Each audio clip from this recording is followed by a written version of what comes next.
My brother Alex always had a knack for taking what never belonged to him. As children, he would snatch my toys, always insisting he deserved them more than I did. In high school, he helped himself to my college fund, claiming his future depended on it more than mine ever could. But this time, he crossed a line he couldn't uncross.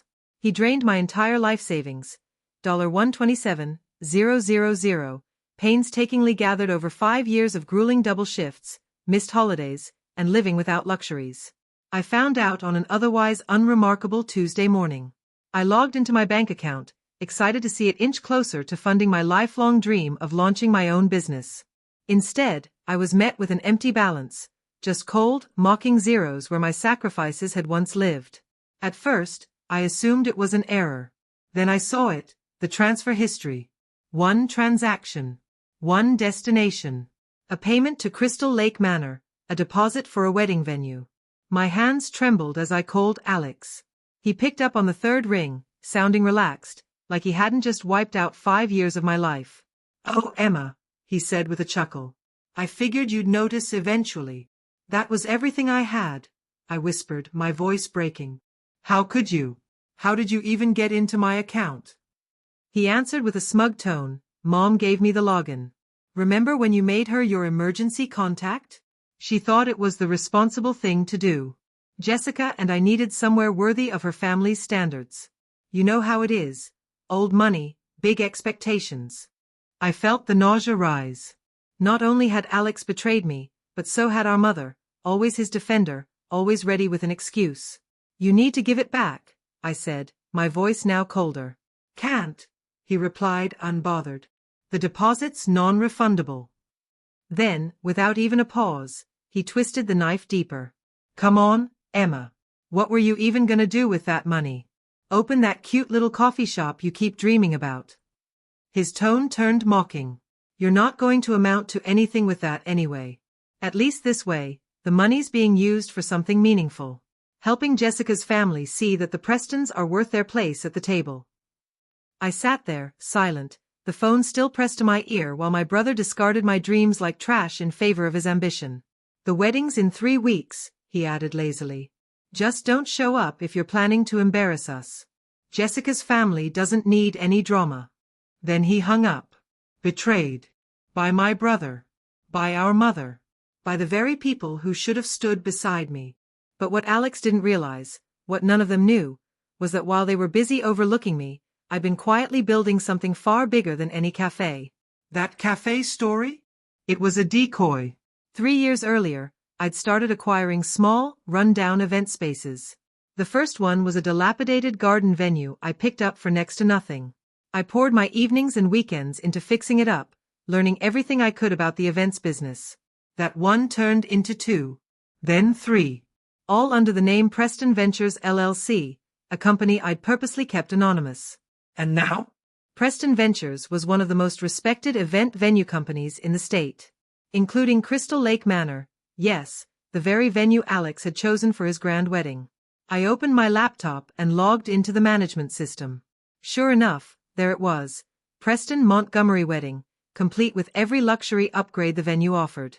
Jessica's father had clearly spared no expense. I hovered over the cancel booking button. But no, too simple. They needed to learn a lesson, not just face an inconvenience. I grabbed my phone and dialed my assistant. "Maria, do you remember the Montgomery wedding booked at Crystal Lake?" "Of course, Miss Preston," she replied.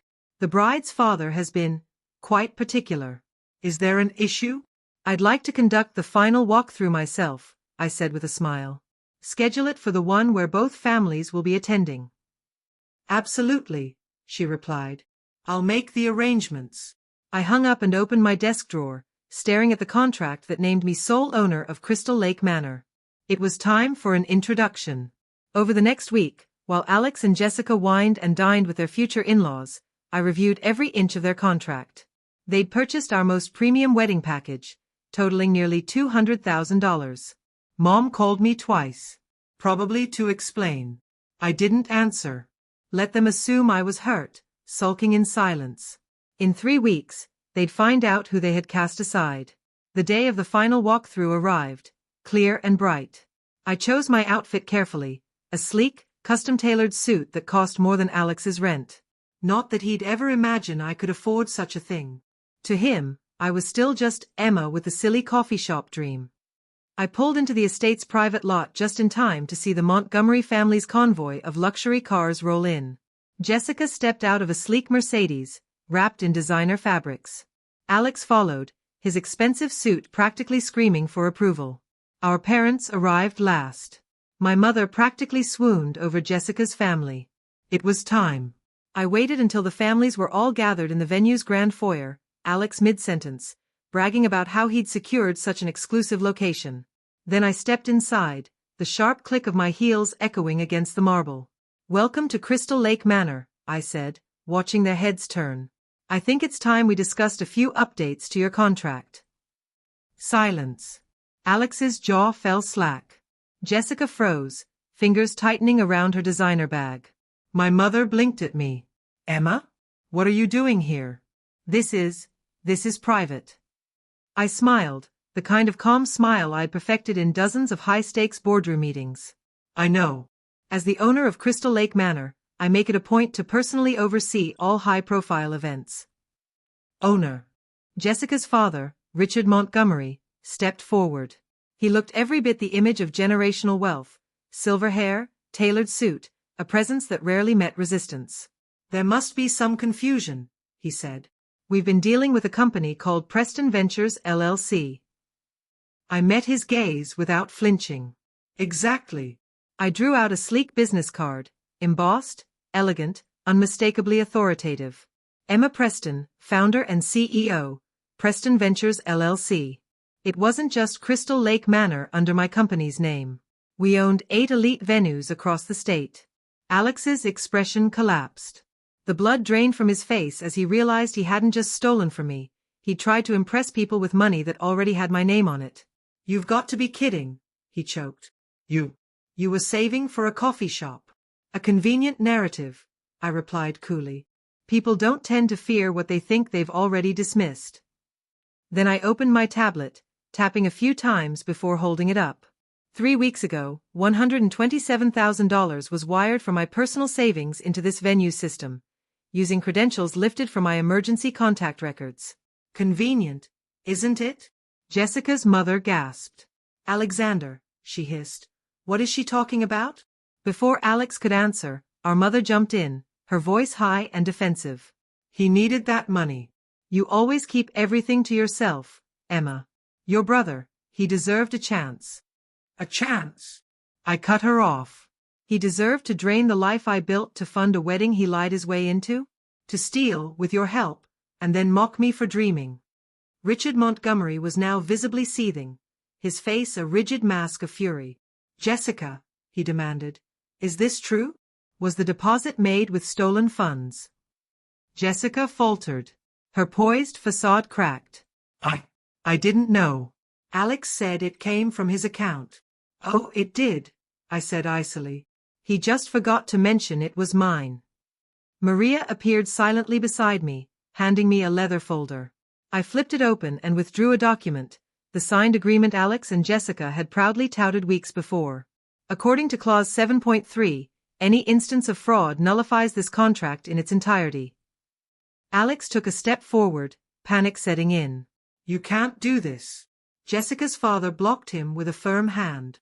"I can, and I will, but I'm offering you a choice." The air thickened as everyone leaned in, waiting. "Option 1, I began.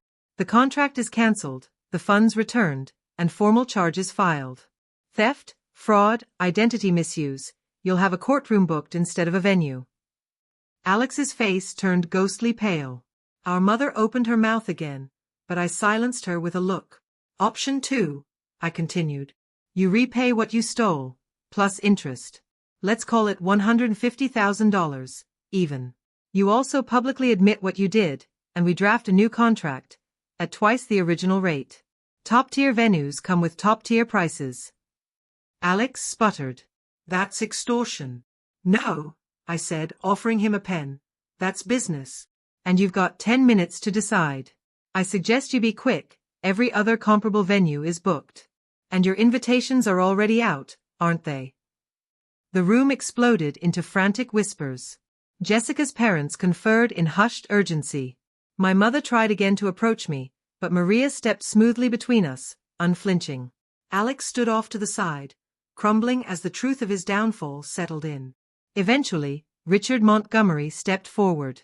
"We'll pay the new rate," he said, his voice taut with anger. "And make sure the funds are replaced immediately." "Excellent." I slid a fresh contract across the table. "You'll find the terms laid out clearly." As signatures were added, I caught Jessica staring at me, equal parts awe and fear. She'd thought she was marrying up. But today, she met the ceiling. "One last note," I added as the final pen lifted. "Alex has a habit of claiming things that don't belong to him. Consider this your warning.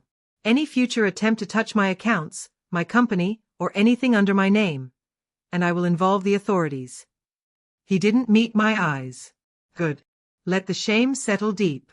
The wedding can move forward as planned," I said, tucking the contracts back into the folder. "Though I hope this entire ordeal has taught you something. True success isn't borrowed. It's built." I turned toward the exit, then paused and looked back. "Oh, and Alex? Next time you assume someone hasn't made it, maybe check whose name is on the deed first." The wedding did happen. But it was no fairy tale.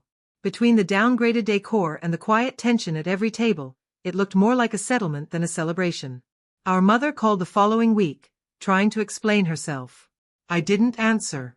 My legal team did, with a cease and desist and a detailed invoice of every cent Alex had siphoned over the years. Meanwhile, word of what happened spread through the elite circles. Not as scandal, but as inspiration. Our venue bookings surged. Within a year, Preston Ventures had added 3 more properties to our portfolio. Every now and then, I drive past Crystal Lake Manor. At night, it glows, elegant and timeless. Inside hangs a gallery of wedding photos. Alex and Jessica's is still there, right next to the framed deed and my very first business license. A reminder that revenge isn't about taking back what was stolen. It's about rising so high that those who betrayed you can never reach you again. Last I heard, Alex works a junior role at one of Jessica's father's subsidiaries. Low level. No promotion in sight. Me? I'm still building. Still growing. No more hiding. No more cover stories. Now when people see my name, they know exactly who they're dealing with. And they don't dare try to take what's mine.